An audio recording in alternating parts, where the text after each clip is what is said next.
আসসালামু আলাইকুম। Class 1 BUET MSc admission preparation for data science, cyber security, computing. আসলে আমাদের গ্রুপ 2 এর জন্য যারা ম্যাথমেটিক্স বা আদার্স সেক্টর, ম্যাথমেটিক্স, ফিজিক্স বা ন্যাচারাল সায়েন্স বা বিবিএ এরাও চাইলে বুয়েট থেকে আমাদের ডেটা সায়েন্সে এমএসসি করতে পারে। সেই সিলেবাস অনুযায়ী আমাদের প্রিপারেশন শুরু। আমাদের প্রথম হচ্ছে ক্লাস 1। আমরা প্রথম শুরু করব ক্যালকুলাস ও প্রোগ্রাম ফান্ডামেন্টালস নিয়ে। আসলে বুয়েটে যে এডমিশন, সেখানে আমাদেরকে হাতে প্রশ্ন দিয়ে দেয় না, এরা প্রশ্ন করে, প্রশ্নের মধ্যে জায়গা রেখে দেয়, ওই জায়গার মধ্যে আমাদের আনসার করতে হয়।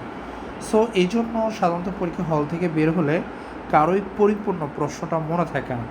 সো যতটুকু মনে থাকে ততটুকু নিয়ে আমাদের আয়োজন। যেমন এই দুটো প্রশ্ন মনে হয় লাস্ট ইনটেকে এসেছিলো। সো যেমন এই যে write a Python program that generates A number half pyramid of and rose user given using for loop. এই যে নাম্বার, এই প্রোগ্রামটা আসছিল, তারপরে এই ইন্টিগ্রেশনটা আসলে এমসিকিউর জন্য, এটাও মনে হয় এমসিকিউর জন্য এসেছিল। আর এগুলো হচ্ছে আমাদের ডিফারেনশিয়াল ক্যালকুলাসের সিলেবাস। আমাদের বুয়েটের এমএসসি এডমিশনের জন্য আমরা যা যা পড়তে হবে, এটা হচ্ছে সিলেবাস। ইন্টিগ্রাল ক্যালকুলাসের জন্য